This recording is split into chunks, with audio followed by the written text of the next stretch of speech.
అందరికీ వందనాలు. Thank you. దేవుని వాక్యాన్ని మనము ధ్యానించేటప్పుడు దయచేసి మనము దేవుని వాక్యం ఎడల ధ్యాస ఉంచాలని మీకు ప్రేమతో మనం చేస్తూ ఉన్నాను. యోగ్యమైన మనసుతో దేవుని వాక్యం వింటే అది హృదయంలో ఫలిస్తుందట. యోగ్యమైన మంచి మనసుతో దేవుని వాక్యం ఉదయకాలం చదువుతూ ఉంటే నేను ఒక మాట నా మనసును తాకింది.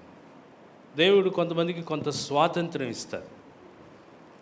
ఆ స్వాతంత్ర్యం అంట మన యొక్క చీకటి కార్యాలు కప్పుకునే విధంగా స్వాతంత్రాన్ని ఉపయోగించుకోకూడదంట. హల్లెలూయా! ఎంత లోతైన మాట చూడండి. కొన్నిసార్లు మనకి స్వాతంత్రం ఇస్తారు. ఆ స్వాతంత్ర్యం మనలో ఉన్న చెడుగును కప్పిపుచ్చుకోవడానికి దాన్ని ఉపయోగించుకోకూడదంట. ఏం చేయాలంట? దేవుని మహిమార్థమై దాన్ని వాడుకోండి. హల్లెలూయా! అలాగే పల్లెటూరులో ఎక్కువగా నాట్లు వేస్తారు కదా. నాటు ఏం చేస్తారు? అది ఏమంటారు ఇక్కడ? నారు కట్ట అంటారా? ఏమంటారు దాన్ని? నారు కట్ట పట్టుకుంటారు. స్త్రీలకు బాగా తెలుసు. ఇలా దులిపేసి రెండు మొక్కలను ఏం చేస్తారు కదా, నాటుతారు. అంతా ఇదే కదా అని ఆ కట్ట తీసి ఇసిరేసేసి అంతా జిమ్మేసి వస్తే బ్రతుకుతుందా? చెప్పండి. యాకోబు పత్రికలో చక్కటి మాట ఉంది. 1వ అధ్యాయము 21వ వచనం చదువుతారా? యాకోబు పత్రిక, హెబ్రీలకు రాసిన పత్రిక తర్వాత ఉంటుంది. యాకోబు పత్రిక 1వ అధ్యాయము 21వ వచనం. అందుచేత సమస్త కల్మషమును. ఒక్క నిమిషం, కొంతమంది తీయలేకపోతున్నారు. పేజీ నెంబర్ చెప్పమ్మా. క్రొత్త నిబంధనలో హెబ్రీలకు రాసిన పత్రిక తర్వాత ఉంటుంది 211వ పేజీ. మాన్యువల్ బైబిల్లో 211వ పేజీ. ఎందుకనగా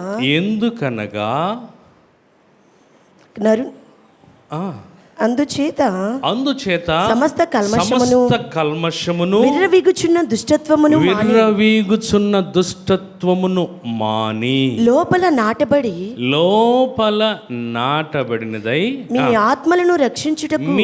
ఆత్మలను రక్షించుటకు శక్తిగల వాక్యమును సాత్వికముతో అంగీకరించుడి. హల్లెలూయా! చెప్పండి, ఏం చేయాలంట? దేవుని వాక్యం ఎక్కడ నాటబడాలి? మన హృదయం ఒక నేల లాంటిది కదా. హృదయం అనే నేల మీద దేవుని వాక్యం అనే విత్తనం లోపల నాటబడితే అది ఫలించి పైరై అభివృద్ధి చెందుతుంది. ఆత్మీయ ఫలములు మనలోకి వస్తాయి. ఎప్పుడైతే మనలోకి ఆత్మీయ ఫలములు వస్తాయో మన ఇంటివారు, మన చుట్టుపక్కల వారు, మనతో పనిచేసేవారు కూడా ఆత్మీయ ఫలములు అనుభవిస్తారు. హల్లెలూయా! దేవునికే మహిమ కలుగును గాక. నేను ఉద్యోగం చేసేటప్పుడు నా సుపీరియర్ ఒక ఆయన సంజీవ్ రెడ్డి అని నాతో ఎక్కువ కలిసి ఉండేవాడు. నాలో యథార్థత చూసేవాడు. నాలో ఉన్నటువంటి ఖచ్చితంగా ఉండే అదంతా చూసేవాడు. చాలా సంతోషం వేస్తుందండి మీతో ఉంటే. అన్నీ చెప్తా ఉంటే ఇవన్నీ నాకు ఊరికనే వచ్చినాయి కదండి. మా అమ్మోళ్ళు ఏమో ఇయ్యలేదు, నాకేమో లాటరీ తగలలేదు. యేసుక్రీస్తు ప్రభు పాదముల యొద్ద మనము నేర్చుకుంటే ఆయన అనుగ్రహిస్తాడు. హల్లెలూయా! అప్పటి నుంచి ఆయన్ని చర్చికి తీసుకెళ్ళడం కూడా ప్రారంభించాను. తేలప్రోల్ మీకు తెలిసి ఉంటుంది, దగ్గర తేలప్రోల్ అంతా ఎక్కువ రెడ్లే కదా. ఆయన వస్తూ ఉండేవాడు. కొంతకాలానికి నేను కూడా మారు మనసు పొందాడు. బ్యాప్టిజం తీసుకున్నాడు. ఆ ఇంటి వారందరికీ రక్షణ ఇచ్చాడు. భార్య మారు మనసు పొంది 2 కుమారులు. ఇప్పుడు ఒకడు ఎక్కడో బెంగళూరులో ఉద్యోగం చేస్తున్నాడు, మరొకడు కర్ణాటకలో అదేదో ఊరు హుబ్లీలో ఉద్యోగం చేస్తున్నాడు. ఎంత గొప్ప ఆశీర్వాదం అంటే, కొన్నాళ్ళకి మీ పిల్లలు ఏం చేస్తున్నారని అడిగాను. నేను సేవకు ఎక్కడికో వెళ్ళిపోయాను, ఆయన ఎక్కడో ఉన్నాడు. అడిగితే మా పిల్లలకి కాలేజీ, స్కూలు, ఇల్లు, ఈ 3 తప్ప ఏది తెలియదు అన్నాడు. హల్లెలూయా. దేవుని వాక్యం అనే విత్తనం నీ హృదయంలోకి తీసుకుంటే ఎంత ఆశీర్వదింపబడతారంటే ఆ కుటుంబమే దీవించబడింది. యవనస్తులైన వాళ్ళు అంత త్వరగా, ఇది కొంచెం తగ్గించిన లేక ఆపినా పర్వాలేదు, యవనస్తులైన వాళ్ళు అంత త్వరగా ప్రభు దగ్గరికి రాలేరు. ఎందుకు? అనేక విషయాలు, అనేక లోక పరిస్థితులు వాళ్ళని ఆకర్షించటం వలన అంత త్వరగా రాలేరు. అయితే ఆ పిల్లలిద్దరు కూడా హనుమాన్ జంక్షన్లో చదువుకున్నారు, స్కూలు, ఆ తర్వాత కాలేజీ విజయవాడ, అలాగలాగా ఎంత ఉన్నతమైన స్థితి అంటే క్యాంపస్ సెలక్షన్లోకి వెళ్ళిపోయారు. మంచి ఉద్యోగం, ఇప్పుడు ఉన్నతమైన స్థితిలో ఉన్నారు. దేవుని వాక్యము నీ హృదయంలో నాటబడాలి. ఆమేన్. మనం దేవుని వాక్యం చూసుకుందాం. మనం చదువుకున్నటువంటి వాక్య భాగము మొదటి కీర్తన మొదటి నుండి చదువుతున్నాను. దయచేసి అందరూ తీయాలని. ఎంతమందికి ఇది కంఠస్థం? మొదటి కీర్తన. అరే, పురుషుల్లో ఎవరు లేరా? ఒక్కరేనా? ఇద్దరు చదవాలి. ఇది నిద్ర లేపి మొదటి కీర్తన ఏంటంటే, ఈ మారుమనసు పొందలేదు కానీ నేను బాల్య దినాల్లో నేర్చుకున్నాను. నేను మారుమనసు పొందకపోయిన బాల్య దినాల్లో కొన్ని కీర్తనలు మనకు కంఠస్థం అవ్వాలి. రిచర్డ్ ఉరుమ్రాన్ గారు అని ఎంతమందికి తెలుసు? రిచర్డ్ ఉరుమ్రాన్ గారు ఏమండి, టార్చర్డ్ ఫర్ క్రైస్ట్ అని అదొక మ్యాగజైన్ ఉంది. సత్యము కొరకు చిత్రహింసలు. ఆయన 14 సంవత్సరాలు జైలు జీవితం అనుభవించారు రుమేనియా దేశంలో. యేసు ప్రభువుని విడిచిపెట్టు, నేను వదిలిపెడతావంటే ఆయన ఎంత మాత్రం విడిచిపెట్టినాడు. 14 సంవత్సరాలు, 12 సంవత్సరాలు కఠిన కారాగార శిక్ష అనుభవించాడు. ఆయన దేవుని వాక్యాన్ని ప్రేమించి దేవుని వాక్యంతోనే ఎప్పుడు ఉంటుంటే బైబిల్ని దూరం చేశారంట. బైబిల్ని దూరం చేసి దేవుని వాక్యం మీరు చదవకూడదు, ఆయన దేవుడు కాదని చెప్పి హింసిస్తూ ఉంటున్న పరిస్థితుల్లో దేవుని వాక్యాన్ని హీనంగా ఎంచాలని వాళ్ళు ఏం చేశారంటే, బైబిల్ని కొత్త నిబంధన పెద్ద పుస్తకం ఉండేది, దాన్ని టిష్యూ పేపర్లుగా వాడుకునేవాళ్ళంట. బాత్రూంలో టిష్యూ పేపర్గా వాడుకునేవాళ్ళంట. ఈయన్ని క్లీన్ చేయడానికి పంపించేవాళ్ళంట. పంపిస్తే ఆ టిష్యూ పేపరు, బాత్రూంలో టిష్యూ పేపర్గా వాడిన బైబిల్ని ఇలా తీసి క్లీన్ చేసి ఇంకా తక్కువగా మడతపెట్టి నోట్లో పెట్టుకుని ఆయన సెల్లోకి వెళ్ళి చదువుకున్నాడంట.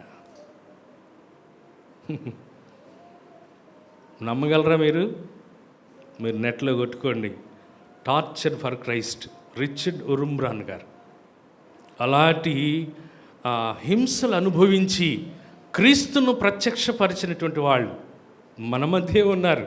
ఎప్పుడో బీసీ కాలం కాదు, ప్రస్తుత దినాల్లో కూడా ఉన్నారు. కనుక దేవుని వాక్యాన్ని అలాగా నీవు ప్రేమిస్తే, వాక్యమే వెలుగు, వాక్యము జీవము, నిన్ను వెలిగిస్తుంది, అనేకులకు వెలుగుగా చేస్తుంది. చూద్దామా? మొదటి కీర్తన. దుష్టుల ఆలోచన చొప్పున నడవక, పాపుల మార్గమున నిలువక, అపహాసకులు కూర్చుండు చోటున కూర్చుండక, యెహోవా ధర్మశాస్త్రమునందు ఆనందించుచు దివారాత్రము దాన్ని ధ్యానించువాడు ధన్యుడు. అతడు నీటి కాలువల యోరను నాటబడినదై ఆకు వాడక తన కాలమందు ఫలమిచ్చు చెట్టు వలె నుండును. ఆ మాట అందరం చదువుదామా? అతడు చేయునదంతయు సఫలమగును. మళ్ళా చదువుదామా? అతడు చేయునదంతయు సఫలమగును. హల్లెలూయా. చూడండి, పైన ఇచ్చినటువంటి మాటలన్నీ కూడా దావీదు కీర్తనలో ఇది చాలా విలువైన కీర్తన. పైన మాటలన్నీ చెప్పి ఇలాగ ఎవరైతే చేస్తారో అతడు చేయునదంతయు సఫలమగును.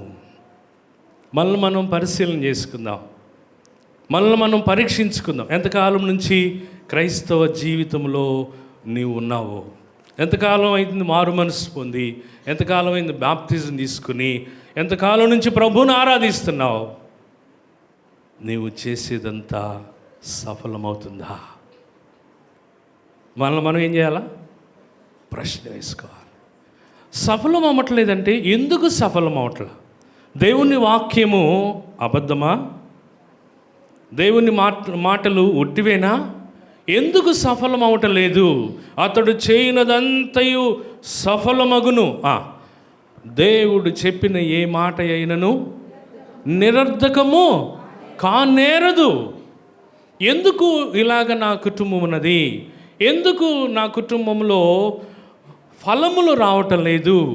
ఎందుకు ఫలభరితంగా లేదు? ఎందుకు సఫలం అవట్లేదు? నేను మారు మనసు పొంది వివాహం అయిన తర్వాత మాకు 2 పిల్లలు పుట్టారు. 99వ సంవత్సరంలో నవంబర్ మాసంలో మా పాపకి సంవత్సరన్నర వయసు, సంవత్సరం ఉంటుందేమో, డిహైడ్రేషన్, వాంతులు విరోచనాలు.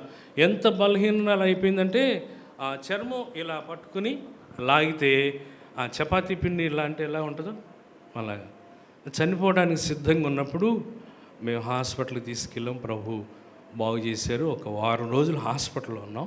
ఇంటికి వచ్చేసిన తర్వాత 1 రోజుల దాకా నార్మల్ స్టేజ్కి నెల రోజులు పట్టింది. ఆ తర్వాత ప్రభు పాదముల యొద్ద నా భార్య నేను ఇద్దరం కలిసి 1 రోజులు ఉపవాసం ప్రార్థన చేసాం. ప్రభువా, ఎందుకు ఇలాంటి పరిస్థితులు వచ్చాయి, ఏంటి అని మమ్మల్ని మేము పరిశీలన చేసుకుని, ఏదో ఒక సమయం రోజుకు 1 పూటే భోజనం, ఇంకా ఫ్రూట్స్, ఇంకా టిఫిన్లు, స్నాక్స్, ఇవన్నీ ఏం లేవు, రోజుకు 1 పూట ఏదైనా తిను అని ప్రార్థన చేసాం. జనవరి 3వ తారీఖు ప్రభు అర్ధరాత్రులు ప్రభు నాతో మాట్లాడారు. నాలో ఉన్న 3 అవిధేయతలు చూపించారు. ఇదిగో వీటిలో నీవు లోపము కలిగి ఉన్నావు, వాటిని సరిచేసుకో. కన్నీటితో ప్రభు దగ్గర ఒప్పుకుని, ప్రభువా వీటిలో నేను కరెక్ట్గా ఉన్నాను అనుకున్నాను, కానీ వీటిలో నేను సరిగా లేను అని ప్రభు దగ్గర ఒప్పుకున్నప్పుడు ప్రభు గొప్ప కృపిచ్చాడు. ప్రభు మాట్లాడాడు. కీర్తన 147వ అధ్యాయం 12, 13, 14 వచనాలు చదవండి. నా బైబిల్లో నేను రాసుకున్నాను. 147వ కీర్తన, ఆ డేట్ కూడా నేను రాసుకున్నాను. 147వ కీర్తన 12, 13, 14 వచనాలు. యెరూషలేమా, యెహోవాను కొనియాడము, సియోను నీ దేవుని కొనియాడము. ఆయన నీ గుమ్మముల గడియలు బలపరిచి ఉన్నాడు. ఆయన నీ గుమ్మముల గడియలు బలపరిచి ఉన్నాడు. నీ మధ్యను నీ పిల్లలను ఆశీర్వదించి ఉన్నాడు. నీ సరిహద్దులలో సమాధానము కలుగజేయువాడు ఆయనే. మంచి గోధుమలతో నిన్ను తృప్తిపరచువాడు ఆయనే. హల్లెలూయా. ఆ దినాన 3వ తారీఖు జనవరి నెల 2000 సంవత్సరంలో ప్రభు వాగ్దానం చేశాడు. ఇప్పటి వరకు కూడా ప్రభు నెరవేరుస్తూ ఉన్నాడు. హల్లెలూయా. మరెన్నడూ కూడా మేము హాస్పిటల్కి వెళ్ళలేదు. ఎన్నడూ కూడా హాస్పిటల్లో 2 రోజులు ఉండాలి అనే పరిస్థితి దేవుడు రానిలేదు. కనుక మన హృదయాన్ని పరిశీలన చేసుకుని, ఎందుకు నేను సఫలం అవ్వట్లేదు? అతడు చేయనదంతయు సఫలమగును. వ్యవసాయం చేసావనుకో, వ్యవసాయం చేస్తే నష్టం వచ్చింది, ఎందుకు ప్రభువా? వ్యాపారం చేస్తున్నావు, నష్టం వచ్చింది, ఎందుకు ప్రభువా? ఉద్యోగంలో నష్టం వస్తుంది, ఎందుకు ప్రభువా? నెలంతా చేస్తున్నావు, 1వ తారీఖు 2వ తారీఖు జీతం వస్తుంది, 10వ తారీఖు అంతా ఇదివరకనే నెలాఖరికి దడాకరంట, ఏమండి వస్తుంది, దానికన్నా ఎక్కువ అప్పులు ఉంటున్నాయి, ఎందుకు ప్రభువా? పాత నిబంధనలో ఒక మాట చూస్తాను, దయచేసి. ఆదికాండము 26వ అధ్యాయం. ఆదికాండము 26వ అధ్యాయం ఆది కాండము 26వ అధ్యాయం 12వ వచనం చదువుదామా. ఇస్సాకు ఆ దేశమందున్న వాడే విత్తనము వేసి. ఆది కాండము 26వ అధ్యాయం 12వ వచనం చదువుతాం, జాగ్రత్తగా వినండి. ఇస్సాకు ఆ దేశమందున్న వాడై విత్తనము వేసి ఆ సంవత్సరము 100 ఫలము ఆ పొందెను. సంవత్సరము 100 ఫలము పొందిన. హల్లెలూయా. మీరు ఎక్కడన్నా చూసారా 100 ఫలం? ఎక్కడన్నా చూసారా? హలో, మిమ్మల్ని ఎక్కడ సాధ్యమా? 75% పండిందంటే ఈడికన్నా వీరుడు దేశంలో లేడు అంటాడు. కానీ ఇక్కడ ఇస్సాకు ఆ దేశంలో, ఏ దేశంలో ఉన్నాడు చెప్పాలి? ఏ దేశంలో ఉన్నాడు? గెరారు ప్రాంతంలో ఉన్నాడు. గెరారు ప్రాంతంలో అంటే కరువు అంట. చూడండి 26 మొదటి వచనం చదవండి. అబ్రహాము తిరుమలలో వచ్చిన మొదటి కరువు గాక మరి ఒక కరువు ఆ దేశంలో వచ్చెను. ఆగమ్మ, అక్కడ కరువు ఉంది. కరువు ఎందుకు వస్తుంది చెప్పాలి? వర్షం రాకపోతే కరువు వస్తుంది, తెగులు వస్తే కరువు వస్తుంది, వర్షాలు ఎక్కువ వచ్చినా కదా. వర్షాలు వచ్చినాయి, ఇంక అన్నీ వచ్చినాయి, అయినా తెగులు, అయినా కరువే. కానీ ఏ తెగులో మనకి ఇక్కడ రాయబడలేదు. ఎందుకు కరువు వచ్చిందో తెలియదు, కానీ కరువు ఉంది. అక్కడ రాయబడి ఉంది, ఆ దేశమందున్నవాడై విత్తనం వేసి 100 ఫలం పొందాడు. కారణం ఏంటి? మనం ఇస్సాకు గారి దగ్గరికి వెళ్ళి, ఎందుకయ్యా నువ్వు ఏం చేసావు? ఏమన్నా మాయ చేసావా? మంత్రం ఏమన్నా వేసావా? ఏం చేసావు అని అంటే, ఇస్సాకు జీవితాన్ని కొంచెం మనం ధ్యానిస్తే, అబ్రహాము చనిపోయాడు. అబ్రహాం చనిపోయిన తర్వాత అబ్రహాములో ఉన్నటువంటి ఆ కార్యాలన్నీ, ఆ ప్రార్థన, అవన్నీ కూడా పుణికిపుచ్చుకున్నాడు. పుణికిపుచ్చుకుని ఆయన దేవుని వాక్యాన్ని నెరవేర్చేవాడుకున్నాడు. మరొకసారి రాత్రి చదువుకున్న వాక్యం చదువుదామా. మొదటి పేతురు పత్రిక 3వ అధ్యాయం 9వ వచనం. మొదటి పేతురు పత్రిక 3వ అధ్యాయం 9వ వచనం. మీరు ఆశీర్వాదమునకు వారసులవుటకు పిలువబడితిరి గనుక కీడుకు ప్రతి కీడైనను దూషణకు ప్రతి దూషణైన చేయక దీవించండి. ఇప్పుడు మనం అందరం అందామా? ఆశీర్వాదమునకు, అందరం కలిసి ఆశీర్వాదమునకు వారసులవుటకు మనం పిలువబడ్డామనండి కదా. మనము పిలువబడ్డాము గనుక, చెప్పండి, గనుక కీడుకు ప్రతి కీడైనను దూషణకు ప్రతి దూషణైనను చేయక దీవించుడి. సాధ్యమేనా? నిజంగా చెప్పండి, సాధ్యమేనా? సాధ్యము సమస్తము ఎప్పుడు సాధ్యమవుతుంది? యేసయ్యలో ఉంటే సాధ్యం. యేసయ్య మనలో లేకపోతే సాధ్యం కాదు.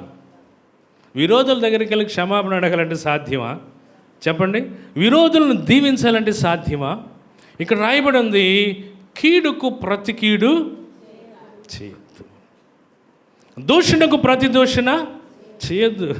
ఆగలమా? మనల్ని తిట్టాడంటే ఆ లోకస్తుడు కాబట్టి బయట తిట్టాడు, మనం ప్రభువుని ఎరిగిన వాడిని కాబట్టి లోపల. నిజమే కదా. మా ఇంటి ప్రక్కన భాగ్యం అని ఒక ముసలా ఉండేది. ఆమెకి ఎప్పుడు ఈర్ష్య. ఆ మాట అంతా బయటకు వచ్చేది టు అనేది. మరి వెళ్తా ఆ చివరి మాట వచ్చేది, లోపల అంతా అనుకునేది. కానీ కీడుకు ప్రతి కీడు చేయొద్దు, దూషణకు ప్రతి దూషణ చేయవద్దు. ఎందుకు చేయకూడదు? ఎందుకు చేయకూడదు చెప్పండి? ప్రభు అన్నాడు, ఆశీర్వాదమునకు వారసులవుటకు మీరు పిలువబడ్డారు. చూడండి, పేతురు పత్రికలో రాయబడినటువంటి ఈ మాటను ఇస్సాకు ఆది కాండంలో నెరవేర్చాడు. ఏంటంటే, అబ్రహాము దినాల్లో బావులు త్రవ్వించాడు. బావులు త్రవ్వించినప్పుడు ఈ ఫిలిస్తీన్లు వచ్చి పూడ్చేశారు. అలాంటి పరిస్థితుల్లో ఇస్సాకు వెళ్ళి వాటిని మరలా తవ్వించాడు. తవ్వించేసరికి ఫిలిస్తీన్లు వచ్చి ఇది మాది అని బావులు ఏం చేశారు? ఏం చేయాలి ఇప్పుడు చెప్పండి? ఏం చేయాలి చెప్పండి? కర్ర వేసుకున్న, కత్తి వేసుకున్న వెళ్ళాలా వద్దా చెప్పండి? ఆగదు, బ్లడ్ బాయిల్ అవుతూ ఉంటుంది, ఆగదు. అయితే పనివాళ్ళు ఉన్నారు. పనివాళ్ళు, మనం ఊరుకున్న పనివాళ్ళు ఊరుకోరు. మీరు ఒక్క మాట చెప్పు, దావీదన్ అంటారు కదా, నువ్వు ఒక్క మాట చెప్పు, సౌలు పీక తీసుకొచ్చేస్తున్నాడు. ఒరే బాబు, నువ్వు ఆ పని చేయకూడదురా. ఎందుకు చేయకూడదు?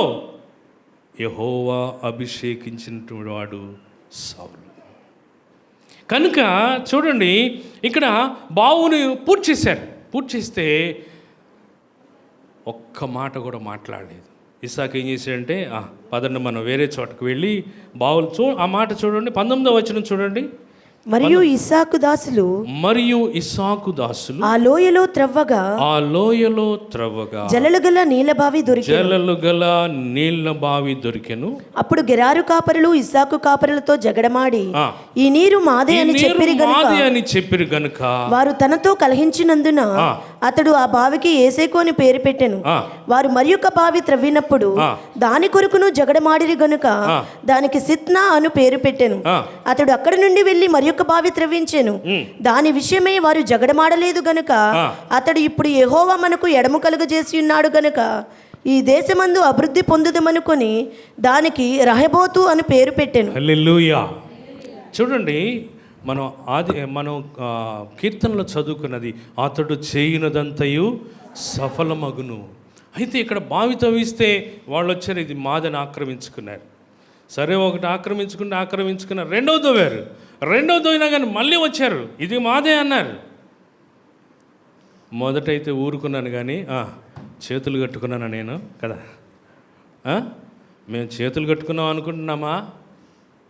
ప్రియులరా, దేవుని యందు భయభక్తులు కలిగినటువంటి ఆ పరిస్థితి అంతరంగంలో ఉండటమే కాదు కానీ బయట కూడా మనం ప్రదర్శించాలి.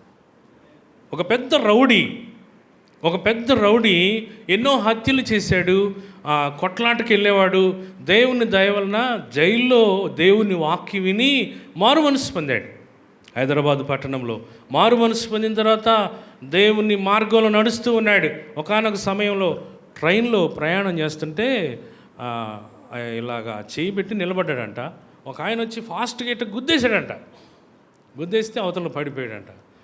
ఇక ఏమనిపిస్తుంది కదా, అంతకుముందు అలవాటు ఉంది కదా. సరళ లేచి చెయ్యి ఎత్తబోయాడంట. మెల్లనైన స్వరం వినబడుతుందట, నీ చేతులు కట్టేశాను కదా, నువ్వు ఎలా కొడతావు?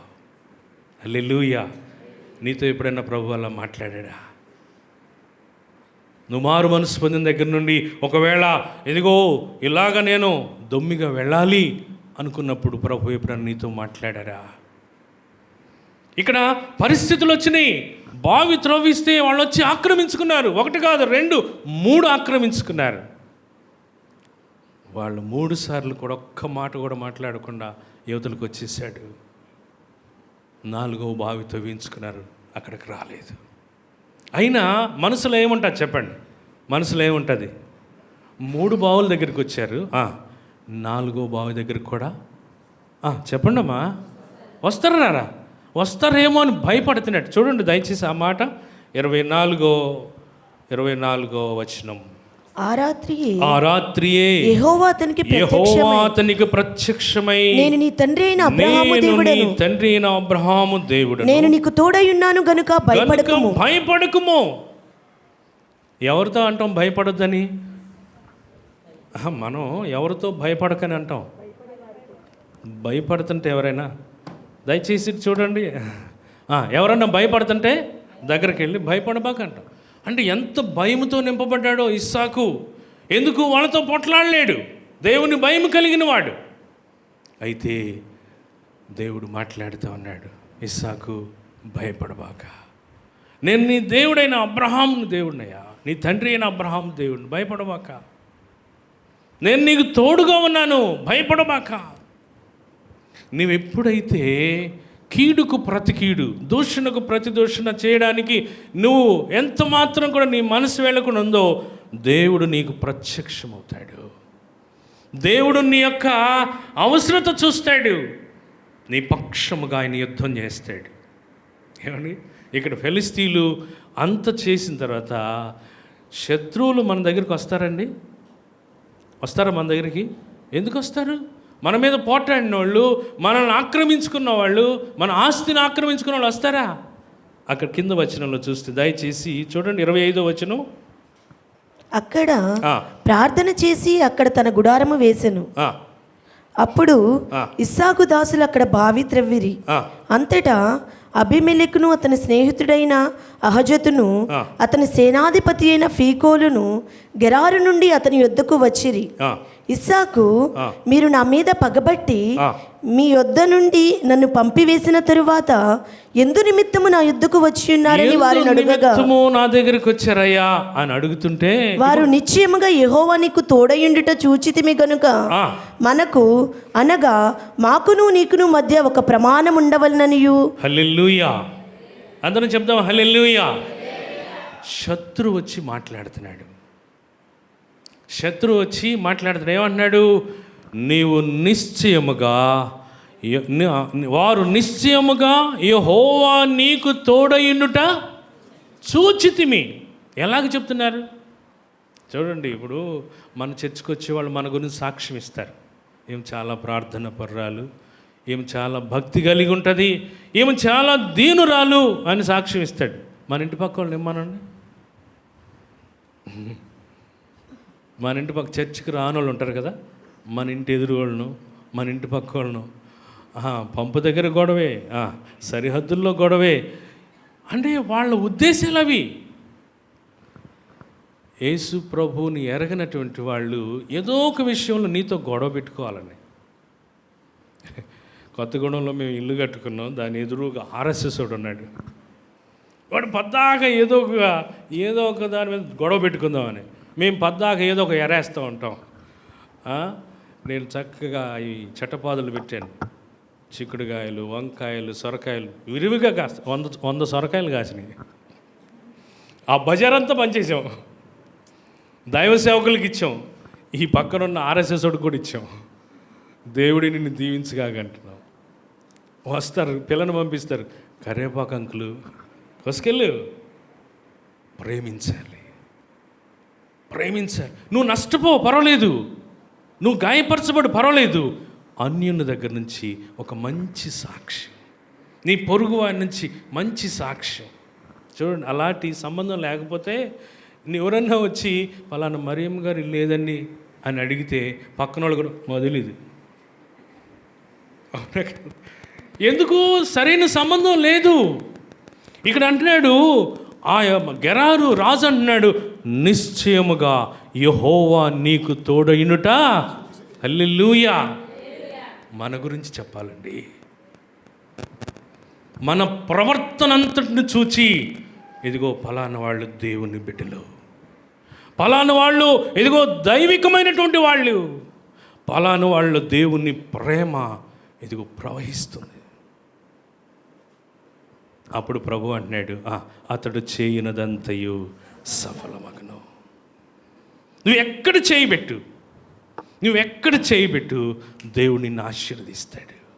అది శాపగ్రస్తమైంది అవ్వచ్చు, అది నష్టముతో నిండింది అవ్వచ్చు, దేవుడు నిన్ను ఆశీర్వదిస్తాడు.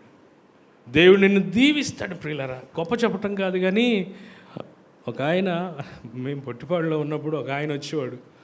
ఆయన మా ఇంటికి వచ్చి, మాకు కూరగాయలు వద్దయ్యా అంటే, ఏదో ఒకడుకొని అయ్యగారు, ఏదో ఒకటి బోణి చేయ అయ్యగారు, బోణి చేసామంటే నాకు కూరగాయలన్నీ అయిపోతాయి, ఏదో ఒకటి బాబు వద్దయ్యా అంటే తీసుకెళ్ళి చేతులు అటు పెట్టించేవాడు. ప్రియులారా, శాపగ్రస్తమైన చేతుల్ని ఆశీర్వాదకరంగా మారుస్తాడు. హల్లెలూయా. నువ్వు ఎలాంటి శాపంలో ఎన్నడచ్చు, అతడు చేయనదంతయు సఫలము చేస్తాడు దేవుడు. బానిసలుగా కొనిపోయారు బబులోను దేశానికి. ఎవరెవరిని? ఎంతోమంది ఉన్నారు. వాళ్ళలో ముఖ్యులైన వారు షడ్రక్, మీషక్, అబేద్నెగోలు. వాళ్ళని అక్కడ దేశములో ఉన్నతమైన స్థితిలో పెట్టారు, ఉన్నతమైన అధికారంలో పెట్టారు. ఎందువలన? అతడు చేయనదంతయో సఫలమగును. నువ్వు చేసేది ఎలాగను? అందుకని ప్రభు అన్నాడు, దుష్టుల ఆలోచన చొప్పున నడవబాక.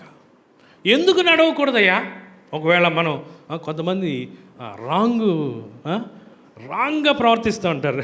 ఎందుకు నడవకూడదయ్యా అని అంటే, చూడండి, ఆ కీర్తనలోనే 10వ కీర్తన 4వ వచనంలో చక్కటి మాట ఉంటుంది. చూడండి, 10వ కీర్తన. దుష్టులు పొగరెక్కి 10:4 దుష్టులు పొగరెక్కి యెహోవా విచారణ చేయడను కొందరు యెహోవా విచారణ చేయడు అనుకుంటారంట. దేవుడు లేడని వారు ఎల్లప్పుడూ యోచించుదురు. చాలమ్మా. ఏమండి, కొండలు ఎక్కుతారు, గుర్రాలు ఎక్కుతారు, రకరకాలు ఎక్కుతారు, కానీ వీళ్ళు ఏమి ఎక్కారంట? పొగరెక్కారంట. అందుకని దేవుడు అన్నాడు, దుష్టుల ఆలోచన చొప్పున నడవద్దయ్యా, దుష్టుల ఆలోచన వైపు వెళ్ళబాక. రాత్రి మీకు చెప్పాను, యెహోవా ఆలోచనకు మనం స్థలం ఇస్తే ఏం చేస్తాడంట? ఆయన స్థిరపరుస్తాడు. మళ్ళీ చదువుదామా? 32:8 చదవండి. కీర్తనలో 32:8. మరలా ఆ మాట జ్ఞాపకం చేసుకుందాం దయచేసి. నీకు ఉపదేశము చేసేదను. 32:8. నీకు ఉపదేశము చేసేదను, నీవు నడవవలసిన మార్గమును నీకు బోధించేదను. ఎటు నడవాలో నీకు తెలియదు కాబట్టి నీవు నడవలసిన మార్గాన్ని నీకు బోధిస్తాను. నీ మీద దృష్టి ఉంచి నీకు ఆలోచన చెప్పేదను. హల్లెలూయా. 33:11 కూడా చదవమ్మా. 33:11. యెహోవా ఆలోచన సదాకాలము నిలుచును. హల్లెలూయా. యెహోవా ఆలోచన ఎక్కడంట? సదాకాలము. నీ జీవితం అంతా కూడా ఆయన ఆలోచనకు నువ్వు స్థలం ఇస్తే, ఒక మాట అనగలవు. ఏదన్నా కొరత వస్తే, ఏదన్నా కరువు వస్తే, ఏదన్నా సమస్య వస్తే, ప్రభువా నువ్వు చేయమంటే చేశాను, నువ్వు చేయమంటే చేశాను, నేనేం చేయను, నువ్వే సహాయం చేయి.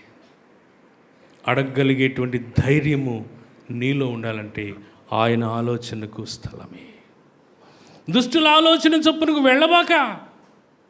మరొక మాట చదువుకుందాం. 26వ కీర్తనలో 26వ కీర్తన 4వ వచనంలో కూడా ఒక చక్కని మాట. 26వ కీర్తన 4వ వచనం. పనికి మాలిన వారితో నేను సాంగత్యము చేయను, వేషధారులతో పొందు చేయను, దుష్టుల సంఘము నాకు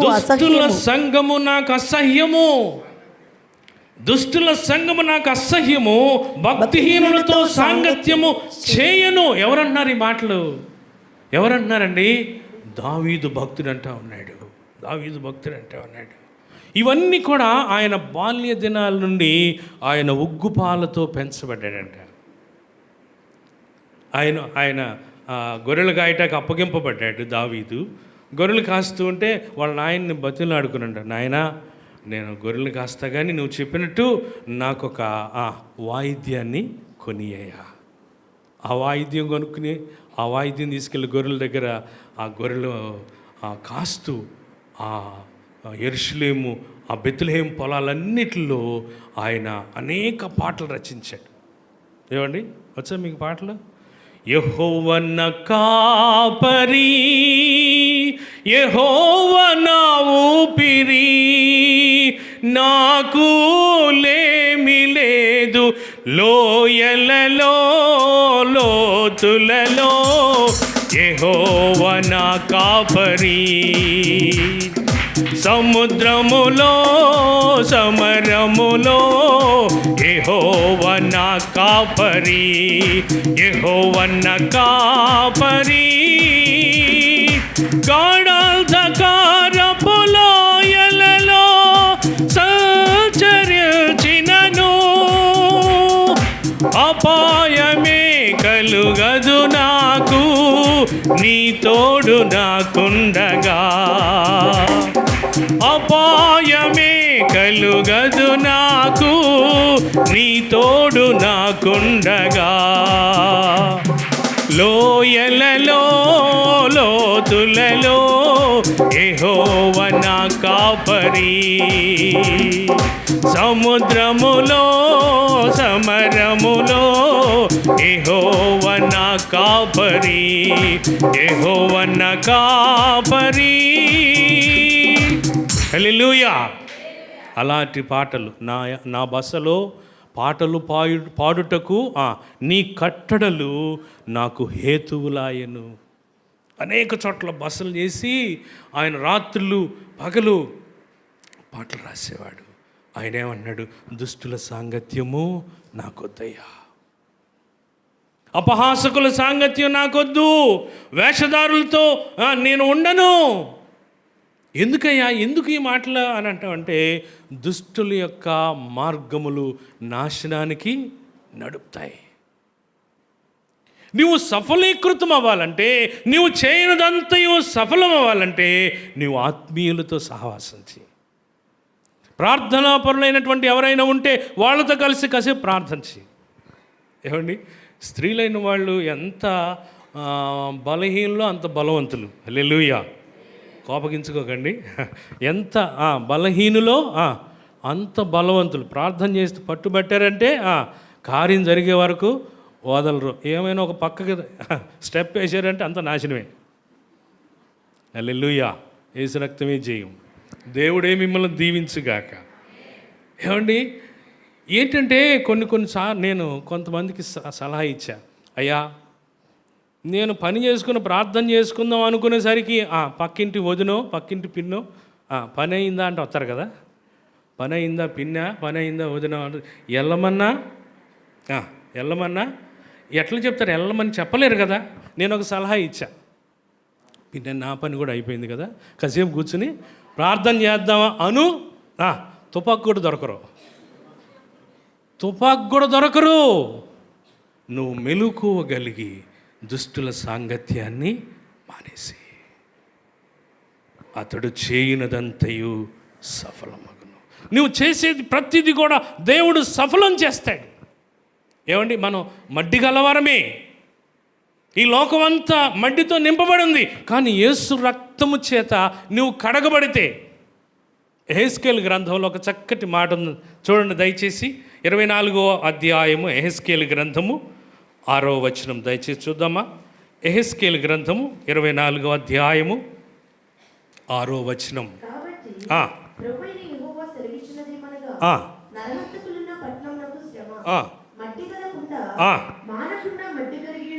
మడ్డి గలకుండా మానకుండా మడ్డి కలిగి ఉండుకుండా నీకు శ్రమ. జాగ్రత్తగా గమనించండి ఈ మాట. మడ్డి గలకుండా పాపులమే, కానీ క్రీస్తు రక్తము చేత కడగబడ్డాం. మానకుండా మడ్డి కలిగి ఉంటున్నావా? మరలా విడిచిపెట్టిన దాని వైపే వెళుతూ ఉన్నావా?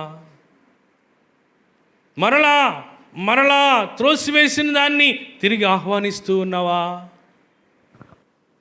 నువ్వు విడిచిపెడితేనంట ప్రభు నిన్ను దీవిస్తాడు. నువ్వు విడిచిపెడితే. యోబు గ్రంథము 11వ అధ్యాయం అనుకుంటే చూడండి. యోబు గ్రంథంలో 11వ అధ్యాయం 13వ వచనం. యోబు గ్రంథము 11వ అధ్యాయం 13వ వచనం నుండి, నీవు నీ మనస్సును తిన్నగా ఉంచాలి. అందుకని అన్నాడు దావీదు కీర్తనలో, దుష్టుల ఆలోచన చొప్పున నడవక అంటే నువ్వు వంకర అటు ఇటు వెళ్ళబాక, నీవు అటు ఇటు చూడబాక. నువ్వు అనేకమైనటువంటి విధాలుగా నిన్ను ప్రక్కకు లాగటానికి, ఆత్మీయత నుండి నిన్ను త్రోసివేయటానికి, సాతాను మార్గములో మృంచివేయడానికి అనేక మార్గాలు సాతానుడు ఉచ్చులు వేస్తాడు. ఇక్కడ అంటాడు, నీ మనస్సును నీవు తిన్నగా నిలిపినేడలా, నీ చేతులు ఆయన వైపు చాపినేడలా, పాపము నీ చేతిలో ఉండుట చూచి నీవు దాన్ని విడిచిపెట్టాలి. ఎలాగ విడిచిపెట్టాలి? ఏమండి, ఇలా చేతిలో పాపం ఉందనుకోండి, ఏం చేయాలి? నిదానంగా సెల్ ఫోన్ పెట్టినట్టు పెట్టకూడదు. ఏం చేయాలంట? ఏం చేయాలి చెప్పండి? అలా విడిచిపెట్టేయాలి. దాని జోలికి వెళ్ళకూడదు. తర్వాత ఏమని చూడండి, నీ గుడారములో నుండి దుర్మార్గతను నీవు కొట్టివేసిన ఎడలా నిశ్చయముగా నీవు నిర్దోషివై ఉంటావు. తర్వాత నిర్భయుడవై నీవు స్థిరపడి ఉండు. హల్లెలూయా. గొప్ప ఆశీర్వాదాలు ప్రభు నీకు ఇవ్వబోతున్నాడు. నీలోనే ఉంది. నీవు తిన్నగా, అందుకనే సామెతల గ్రంథం ఉంటుంది, నువ్వు అటు ఇటు చూడొద్దయ్యా, నువ్వు తిన్నగా నడు. నీ చూపు తిన్నగా నిలుపు. నీ మార్గం, నీ ఎదుటిన్న మార్గం తిన్నగా ప్రభు వైపు చూడు. యెహోవా కొరకు ఎదురు చూచేవాళ్ళంట ఏమవుతారంట? నూతన బలంతో నింపబడతావు. నువ్వు నూతన శక్తితో నింపబడతావు. యవ్వన బలము నీలోకి వస్తుందంట. ఆ బలమును నువ్వు పొందుకోవాలంటే ఆ దుష్టుల ఆలోచన చొప్పున నడవద్దు, పాపుల మార్గమున నిలవద్దు. అపహాసకులు కూర్చుంటారు. అపహాసకులు ఎక్కడ కూర్చుంటారు చెప్పండి? ఎక్కడ బజారులో, సంత వీధులలో ఏముంటాయి, రచ్చబండ, ఎన్నడూ అలాంటి చోట కూర్చోకూడదు. ఏం చేయాలంట? యెహోవా ధర్మశాస్త్రమునందు ఆనందించాలంట. దానిని దివారాత్మను ధ్యానించువాడు ధన్యుడు. మీలో ఎంతమంది రాత్రిపూట లేచి వాకింగ్ చదువుతారు నాకు తెలియదు. మెలకు వస్తే ప్రార్థన చేయాల. మధ్యరాత్రులు మెలకు వస్తే నిద్ర రావట్లేదని అటు ఇటు కొట్టుకోకూడదు. ప్రార్థన చేయి మోకరించి. దేవుని వాక్యించదు. ఏమంటే 65వ కీర్తన చూడండి. 65వ కీర్తన దావీదు ఏం చేశాడో చెప్తాను. 63వ కీర్తన 63వ కీర్తన 3వ వచనం చదవండి. 63వ కీర్తన 3వ. నీ కృప జీవము కంటే ఉత్తమం. హల్లెలూయా. జీవము అంటే ఏంటి? నా వైపు చూడాలి. జీవము అంటే ఏంటి? బ్రతికి ఉండటమే జీవము. ఇక్కడేమంటే ఆయన కృప అంట జీవము కన్నా ఉత్తమం అంట. నా మాటలు అర్థమవుతున్నాయా? మనం బ్రతికి ఉండటమే జీవము. ఇక్కడ అన్నాడు నీ కృప జీవము కంటే ఏంటది? చెప్పాలి, మీరే చెప్పాలి, స్త్రీలు చెప్పాలి. జీవము కంటే ఉత్తమం ఏంటిది? అది చెప్పాలి. నీ కృప జీవము కంటే ఉత్తమం. పురుషులు చెప్పండి పని. జీవము కన్నా ఉత్తమం. బతికి ఉండి చక్కగా దేవుని ఆరాధించడం ఎంత ధన్యత. ఇక్కడ అన్నాడు ఆయన కృప ఉంటేనంట జీవము కన్నా. హల్లెలూయా. అదే నిత్య జీవము. హల్లెలూయా. నువ్వు బ్రతికి ఉన్నంత మాత్రం ఉపయోగం లేదు. పరలోక రాజ్య వారసురాలు అయితే అది ఇంకా ధన్యత. హల్లెలూయా. ఆయన కృప నీలో ఉంటే, ఆయన కృపకు నిన్ను నీవు అప్పగిస్తుంటే, ఆయన కృప ఏం చేస్తుందంటే ఈ జీవము కన్నా ముఖ్యమైన నిత్య జీవంలో నిన్ను ప్రవేశిస్తుంది. దావీదు ఎందుకు ఇలాగా చేయగలిగాడంటే చూడండి దయచేసి, దానికి కింద వచనాలు చూడండి. 4వ వచనం. నా మంచం మీద నిన్ను జ్ఞాపకం చేసుకుని రాత్రి జాముల యందు నిన్ను ధ్యానించినప్పుడు. మీరు ఎంతమంది రాత్రి జాముల యందు ధ్యానించారు? ఏమండి బ్రెయిన్ తిన్నారు ఎవరన్నా? బ్రెయిన్ మెదడండి. మేము మనుషులు మెదలు తింటాం కానీ అంతే. దీనిలో అగ్రగణ్యులు స్త్రీలు కదా తినేస్తారు. ఇక్కడ కొవ్వు మెదడు దొరికినట్లుగా. కొవ్వు మెదడు చాలా టేస్ట్ ఉంటుంది, చాలా టేస్ట్. మొన్న మేము మా గృహ ప్రతిష్ఠ ఆరాధనకి కొంచెం మేకలను గోపించేస్తే ఆ బ్రెయిన్ ఫ్రై చేశారు. ఎంత మధురంగా ఉందో. దావీదు అంటున్నాడు ఆయన్ని ధ్యానిస్తే క్రొవ్వు మెదడు నాకు దొరికినట్లుగా నా హృదయము ఏమంటున్నాడు? నా ప్రాణము తృప్తి పొందుతున్నది. నా ప్రాణం. ప్రియులారా, ఇవన్నీ ఎందుకు చెబుతున్నానంటే నువ్వు చేసేది సఫలమవుతుందా? నువ్వు చేసే వ్యాపారం కానీ, నువ్వు చేసే ఉద్యోగం కానీ, నువ్వు చేసే వ్యవసాయం కానీ, నువ్వు చేసే చిన్న పనైనా సఫలమవుతుందా? సఫలమవ్వబోవడానికి కారణాలు ఏంటి? వెతుకు ప్రభు పాదాల దగ్గర. అయ్యా నేను ఎందుకు దీవించబడలేకపోతున్నాను, నా ఎందుకు సఫలీకృతం కావడం లేదు? మీ వాక్యంలో రాయబడి ఉంది, అతడు చేయునదంతయు సఫలమవునా. ఎందుకు సఫలం అవట్లేదయ్యా? దయచేసి నాకు సహాయం చేయి, ఈ పరిస్థితి నుంచి నన్ను విడిపించు. ప్రార్థన చేయగలవా? అలాగ ప్రభువుని అడగగలవా? యెషయా గ్రంథంలో ఒక్క మాట మీకు చూపిస్తాను చూడండి. 48 యెషయా గ్రంథము 22వ వచనం, 48వ అధ్యాయం 22వ వచనంలో దుష్టులకు నెమ్మది ఉండదని యెహోవా సెలవిచ్చుచున్నాడు. చూడండి, దుష్టులంటే ఎవరండి దుష్టులంటే? దేవుని ఎరగని వారందరూ కూడా, అంటే వాళ్ళు దుష్టులు అనేటువంటి మాట కన్నా దుష్టత్వంలో ఉన్నారు. మనం ఎందుకనాలి వాళ్ళని దుష్టులు అని? దేవుడు అంటే ఒక రకంగా ఉంటుంది, మనం అంటే ఊకుంటారా? కుంటుడాను ఒంటుకాలతో తంతాడు కదా. దుష్టత్వంలో వాళ్ళు ఉన్నారు. వాళ్ళ కొరకు ప్రార్థన చేయాలి తప్ప వాళ్ళని వెంబడించకూడదు. వాళ్ళతో సాంగత్యం వద్దు. ఎందుకు వద్దన్నారంటే, ఇదిగో మీరు ఆశీర్వాదమునకు వారసులు అవ్వడానికి పిలువబడ్డారు. నువ్వు చేయనిదంతా సఫలమవ్వాలి. చాలామంది దేవుని మాట ధిక్కరిస్తూ ఉంటారు. చాలామంది దేవుని మాట వినలేరు. కొంతమంది ఏమో అంతరంగంలో ద్వేషిస్తారు, కొంతమంది బహిరంగంగా ద్వేషిస్తారు. నాకు అవసరం లేదు, చర్చ అవసరం లేదు, నాకు ఆరాధన అవసరం లేదు. ఒక యవనస్తుడు దేవుని మాట వినట్లేదంట, తల్లిదండ్రుల మాట కూడా వినట్లేదంట. చాలా మొండిగా వినట్లేదంట. ఎంత చెప్పినా వినట్లేదంట. వినకుండా ఇష్టం వచ్చిన చోటుకు వెళ్ళిపోతున్నాడంట. ఇష్టం వచ్చిన చోటుకు వెళ్ళిపోయి ఆయన ఇష్టం వచ్చిన చేస్తూ ఉన్నాడంట. ఒక దినాన అడవిలో పడి వెళ్తూ ఉన్నాడంట. అడవిలో పడి నడుచుకుంటూ వెళ్తూ ఉన్నాడంట. వెళ్తూ ఉంటే ఒక సింహం చూసిందంట. సింహం చూస్తే ఏం చేస్తుంది? సింహం వెంటబడిందంట. పరిగెత్తుతున్నాడు. సింహం వల్ల స్పీడ్గా పరిగెత్తగలడా? పరిగెత్తలేడు.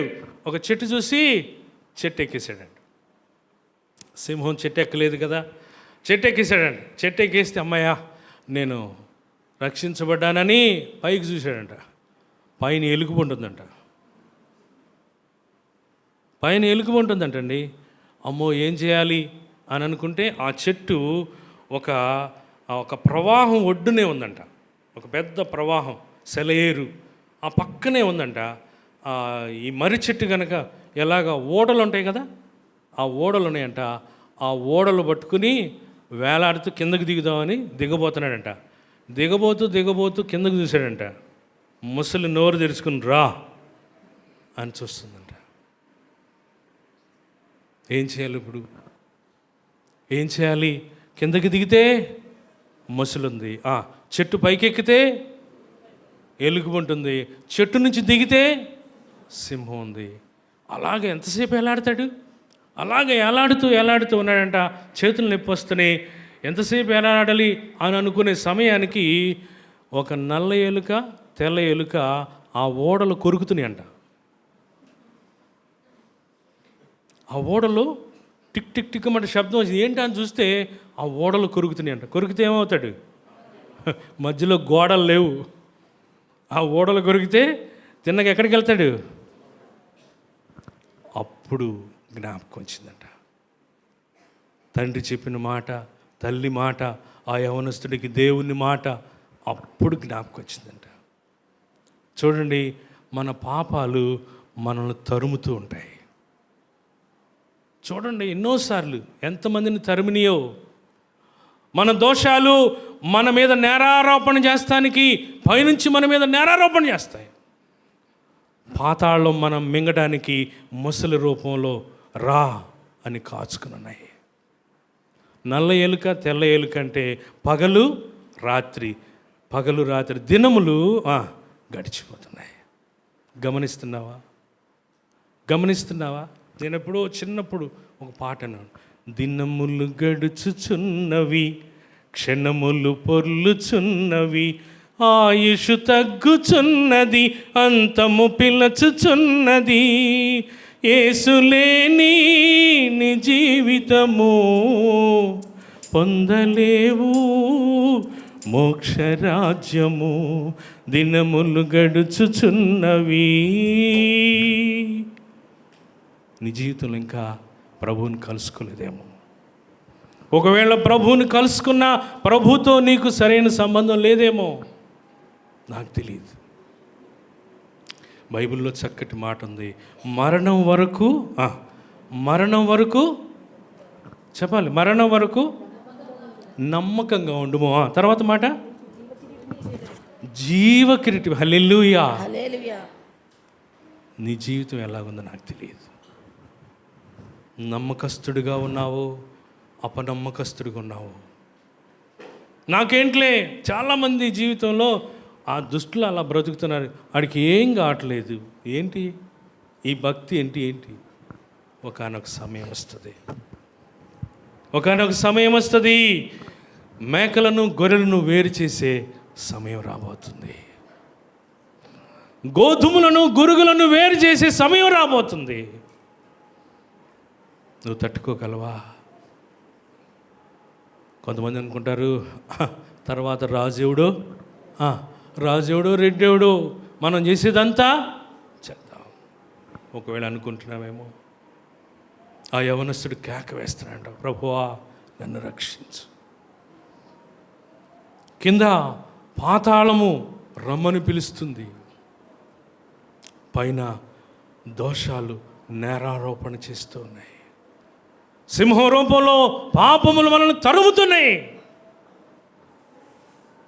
అప్పుడు కేక వేసినప్పుడు ఆ అడవికి రాజు, ఎప్పుడైతే ఈయన కేక వేశాడో ఆ అడవికి రాజు ఆ కేక విని వచ్చాడంట. అక్కడికి వస్తే ఆ అడవికి రాజుకి ఇవన్నీ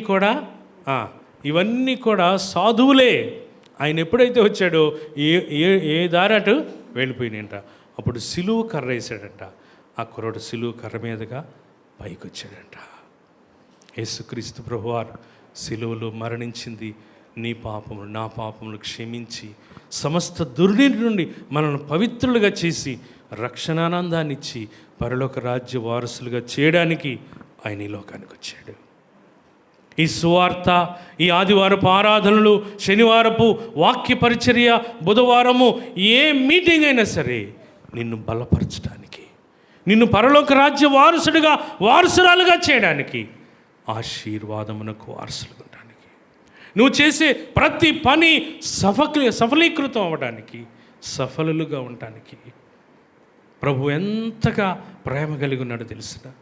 సేవకులు ఎందుకు ఇంత ప్రయాసపడుతున్నారో, సేవకులు అనేకమైన సౌఖ్యాలు కలిగి ఉండి కూడా నీతో శ్రమ పడటానికి, ప్రభు కొరకు శ్రమ పడడానికి ఎందుకు అప్పగించుకున్నారో తెలిసిన. దేవుడు అప్పగించినటువంటి బాధ్యత. సువార్త నిమిత్తం శ్రమ పడినటువంటి వారి యొక్క లిస్టు చదివితే మన గుండె మొక్కలైపోతాయి. ఆత్మల మనకి సువార్త ఎలాగొచ్చింది అని ఒకసారి చరిత్రలోకి వెళితే మనం ఎందుకు పనికొస్తాం? ఇప్పుడు మనం చక్కగా తారు రోడ్డు మీద నడుస్తున్నాం. వాళ్ళ ముళ్ళ బాటలో నడిచి సువార్త వ్యాప్తి కొరకు వారి ప్రాణాలు అర్పించారు, వారు త్యాగం చేశారు. సరి అయిన భోజనం లేక. డేవిడ్ అనే నేను ఇక్కడ సువార్తకు వచ్చేటప్పుడు ఒక్కోసారి డబ్బులు లేక పెట్రోల్ అయిపోయేది. నడుచుకుంటూ కొంత దూరం వెళ్ళి ఎంతో ఒక 15 రూపాయలు 20 రూపాయలు పెట్రోల్ కొట్టించుకుని అలాగొచ్చేవాళ్ళం. ఒక్కోసారి గన్నవరంలో బయలుదేరేటప్పుడు అప్పుడు వంట అయ్యేది కాదు, భోజనం కూడా తినకుండా మధ్యలో ఎక్కడో ఏదో కొంచెం, ఆయన దగ్గర డబ్బులు ఉండేవి కాదు, నేను యవనస్తుడిని, ఏదో కొంచెం తిని అలాగొచ్చి సువార్త చేసేవాళ్ళు. ఇక్కడే కాదు, కంకిపాళ్ళు అయితే అమ్మ మీ దగ్గర చిన్న కూటం పెడతామమ్మా. ఇక్కడ అయిపోగానే అక్కడ వీధులు తిరుగుతూ ఉండేవాళ్ళం. మా దగ్గర బల్బు ఉంది, వైర్ ఉంది, పట్ట ఉంది, మీరు ఏమేమి అవసరం, కొంచెం కరెంట్ ఇండమ్మా. కొంతమంది అయ్యా పెట్టుకోండి అయ్యా అనేవాడు. కొంతమంది ఇక్కడ పెట్టడానికి వీల్లేదని ఏదో ఒక చోట సువార్త ప్రకటించి రాత్రి 10 గంటలకు ఇంటికి వెళ్ళేవాళ్ళం. అవన్నీ అక్కడ పెట్టేసి నేను మళ్ళీ పొట్టుబడి వెళ్ళేసరికి దాదాపుగా 12 అయ్యేది. ఎందుకో తెలిసిన, నాలాగా చెడిపోయినటువంటి వాళ్ళు బాగుపడాలి, నాలాగా లోకంలో తిరిగేటువంటి వాళ్ళు ప్రభువుని తెలుసుకోవాలి, పరలోక రాజ్య వారసత్వాన్ని సంపాదించుకోవాలని. మా ప్రయాస ఎంతో చిన్నది, ఎంతో గొప్ప ప్రయాసపడి మన కొరకు ఈ మంచి మార్గాన్ని సిద్ధపరిచిన భక్తులు ఎంతోమంది ఉన్నారు. ఈ దినాల్లో నీకు ఒకవేళ సువార్త సులువైపోయిందేమో నాకు తెలియదు, మాట వినడం నీకు కష్టమైపోయిందేమో తెలియదు, కానీ ఆయన ఉగ్రత దినమందు ఎవడు తాళగలడు. ఆయన రాకడ సమీపిస్తుంది. పరలోక రాజ్య వారసురాలుగా ఉన్నావా? నీకు నిశ్చయిత ఉందా? నేను ఇప్పుడు చనిపోతే ప్రభు రాజ్యంలో చేరతానని నిశ్చయిత ఉందా? ఒకవేళ అలాంటి నిశ్చయిత లేకపోతే, అంతరంగములో సరి అయినటువంటి స్థితి నీకు లేకపోతే ప్రభు పాదాలు పట్టుకో.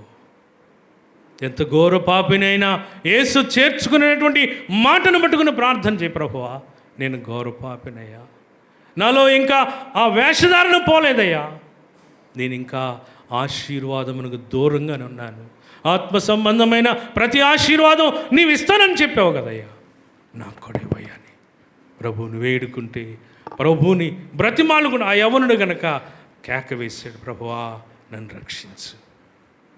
ఆ కేక విన్న ప్రభు అక్కడికి వచ్చి సిలువ కర్ర వేసాడు, ఆ కర్ర మీద నడిచి వచ్చాడు. రక్షణ అనేటువంటి బాటని ఎదురుగా సిద్ధంగా ఉంది. నువ్వు పశ్చాత్తాపంతో ప్రభు పాదాలు పట్టుకుంటే ఆయన నిన్ను విడిపిస్తాడు. ఆయన పరిశుద్ధ రక్తం నిన్ను శుద్ధీకరించి పరిశుద్ధుడిగా పరిశుద్ధురాలుగా చేస్తాడు. అట్టి కృప ప్రభు మనందరికీ దయచేయను గాక. ఆమేన్, ఆమేన్. ప్రార్థన చేసుకుందామా? మోకరించగలిగిన వాళ్ళు దయచేసి అందరం లేచి నిలబడతాం. దయచేసి ప్రార్థన చేసుకుందాం. విన్న వాక్యం మన హృదయంలో ధ్యానించుకుందాం. దయచేసి ప్రార్థనకు మన హృదయాలను అప్పగించుకుందాం. Thank you Jesus. అందరూ కూడా చిన్న ప్రార్థన చేసుకుందాం. ప్రభు సన్నిధిలో ప్రభు విన్న వాక్యాన్ని బట్టి, ప్రభా నా జీవితంలో కూడా నాయన దుష్టుల ఆలోచన చొప్పున నడుచుకునే వ్యక్తిగా నేను ఉండనివ్వద్దయ్యా. అపహాసకులు కూర్చుండే చోట నేను కూర్చొనివ్వద్దయ్యా. నీ యొక్క ధర్మశాస్త్రమును ఆనందించే వ్యక్తిగా నన్ను చేయి ప్రభా అంటూ ప్రార్థన చేద్దాం, అడుగుదాం. ప్రభా నన్ను క్షమించు ప్రభా, లోకస్తుడిగా నేను ఉండనివ్వద్దయ్యా. అయ్యా నిజమే ప్రభా, దుష్టులకు నెమ్మది ఉండదంట ప్రభా.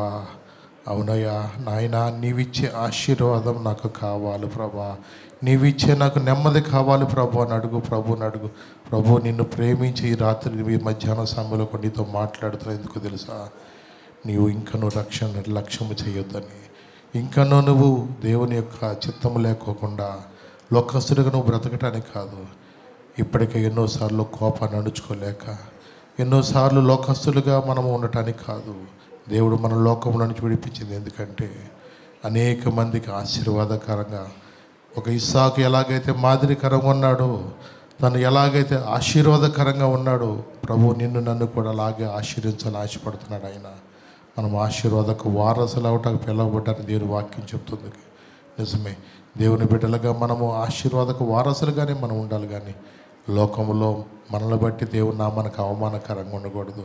ప్రభా నన్ను స్థిరపరచయ్యా, నీ వాక్యం నన్ను స్థిరపరచయ్యా.